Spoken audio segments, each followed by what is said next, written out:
Kənd təsərrüfatı sahəsində çalışanlar üçün vacib qərar, nağd ödəniş limiti artırıldı. Azərbaycanda mövsümi kənd təsərrüfatı işlərinə cəlb olunan şəxslərə verilən gündəlik nağd ödəniş limiti artırılıb. Qərara əsasən, kənd təsərrüfatı məhsullarının istehsalı ilə bağlı mülki hüquqi xarakterli müqavilə əsasında mövsümi işlərə cəlb olunan fiziki şəxslərə gündəlik nağd ödəniş 30 manata qədər həyata keçirilə bilər. Qeyd edək ki, bundan əvvəl bu limit 20 manat idi. Bu dəyişiklik xüsusilə rayon və kənd yerlərində çalışan minlərlə mövsümi işçi üçün böyük əhəmiyyət kəsb edir. Bildiyimiz kimi, yaz və yay aylarında əkin-becərmə, məhsul yığımı, bağçılıq və digər qısa müddətli işlər üçün işçi qüvvəsinə böyük ehtiyac yaranır. Fermerlər və torpaq sahibləri əsasən gündəlik ödəniş sistemi ilə işçi cəlb edir. Yeni qərar həm işçilər, həm də işə götürənlər üçün daha əlverişli şərait yaradır. Artıq bir mövsümi işçiyə gündəlik nağd şəkildə 30 manatadək ödəniş etmək mümkündür.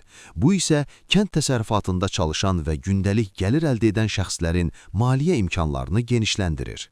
Xüsusilə rayonlarda alternativ iş imkanlarının məhdud olduğunu nəzərə alsaq, bu addım sosial baxımdan da vacib hesab olunur. Ekspertlər bildirirlər ki, limitin artırılması bölgə iqtisadiyyatına müsbət təsir göstərə bilər. Çünki əvvəlki 20 manatlıq məbləğ bəzən real bazar qiymətlərinə uyğun gəlmirdi və tərəflər qeyri-rəsmi razılaşmalara üstünlük verə bilirdi. Yeni 30 manatlıq limit isə mövcud əmək bazarındakı gündəlik ödəniş səviyyəsinə daha uyğun hesab olunur. Digər tərəfdən, bu qərar kənd təsərrüfatı məhsullarının istehsalına dolayı yolla dəstək kimi qiymətləndirilə bilər.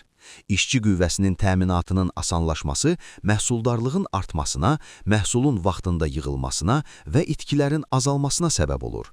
Bu isə həm sosial müdafiə mexanizmlərinin güclənməsinə, həm də kənd yerlərində məşğulluğun artmasına xidmət edir.